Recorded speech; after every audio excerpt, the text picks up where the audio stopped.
We've never been a racist country. He's innocent until proven guilty. Hey everyone, it's David, producer for The Benjamin Dixon Show and Like It or Not. So Monday, Iowa had their Republican caucus, and as expected, Donald Trump won. And we'll get into whether it's as big of a victory as it's being painted to be. But what I do want to talk about is how, with or without Trump, the Republican Party has a problem with truth. I mean, politicians lie and spin and play loose with words to scapegoat and walk on eggshells and that sort of thing. But the Republican candidates for president have all exhibited an issue with the truth, with fact. Whether it's about climate change, whether it's about election integrity, quote unquote, air quotes, whether it's about religion, whether it's about science, the list goes on. Especially in this cycle, they've definitely exhibited serious challenges with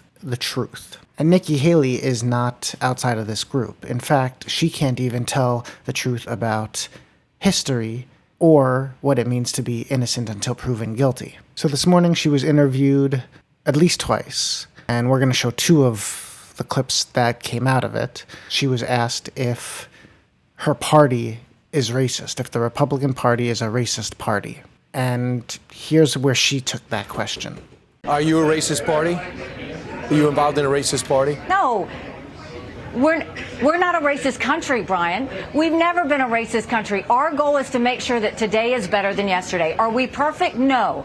But our goal is to always make sure we try and be more perfect every day that we can. I know I faced racism when I was growing up, but I can tell you today is a lot better than it was then. Our goal is to lift up everybody, not go and divide people on race or gender or party or anything else. We've had enough of that in America. That's why I'm so passionate about doing this. I don't want my kids growing up where they're sitting there thinking that they're disadvantaged because of a color or a gender. I want them to know that if they work hard, they can do and be anything they want to be in America. Forget about whether the party is racist. She is saying that America has never been a racist country. Just let's play that again. We're not a racist country, Brian. We've never been a racist country. I mean, I guess this shouldn't be much of a surprise considering she tried to avoid connecting the Civil War to slavery. But we've never been a racist country. And then she is talking out of both sides of her mouth because she also says that she experienced racism and that we need to do better. Are we perfect? No.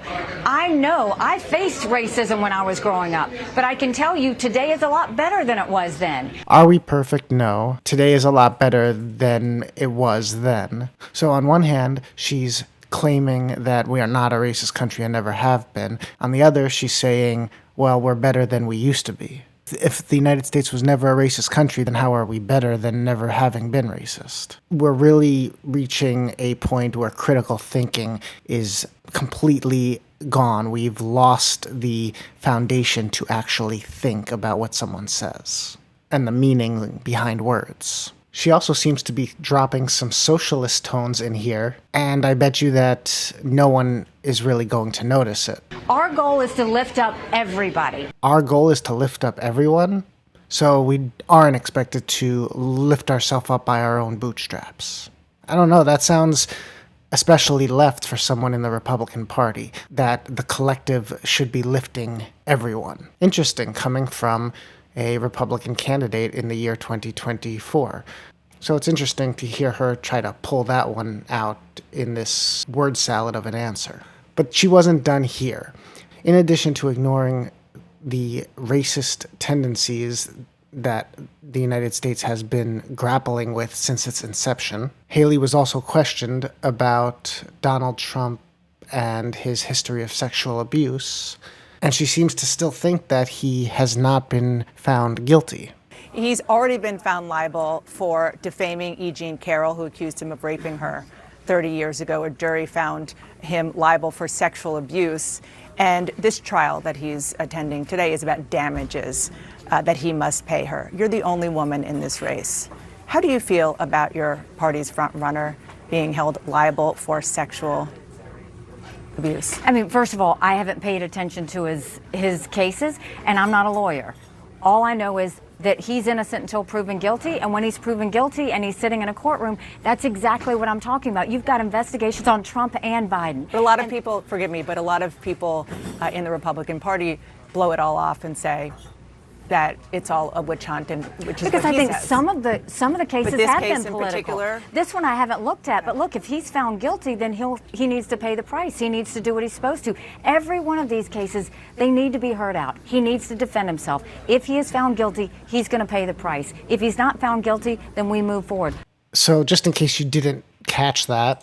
All I know is that he's innocent until proven guilty. So she's saying he's innocent until proven guilty. Whether or not he already abused her has already been determined. Last May, a jury in the first defamation case determined that he did sexually abuse her and ordered him to pay $5 million. The judge in that case labeled him as a rapist in their judgment. The only reason he didn't face criminal consequences is because it was a civil case. It wasn't a criminal prosecution. So this is not any longer a case of innocent until proven guilty. He's been deemed guilty by a jury of his peers and by a judge. But Nikki Haley doesn't want to throw that attack at him. She doesn't want to put that out there and have to deal with the pushback she'll get from the base. So instead, she's playing dumb, pretending that didn't happen. Now, this was also a real fail in Dana Bash doing her job, because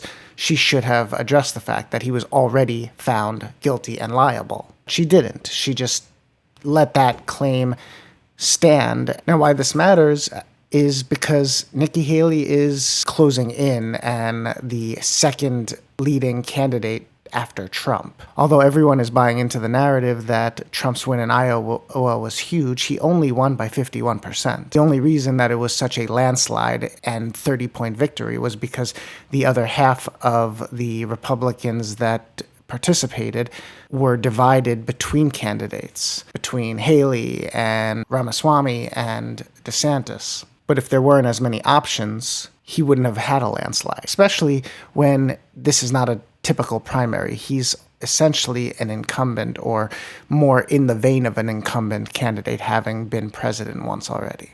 So I think it's important when none of the candidates can speak truth, can acknowledge truth, can be honest. Anyway, let us know what you think. Don't forget to comment. Don't forget to like, subscribe, and hit the notification bell, and we'll be back with more.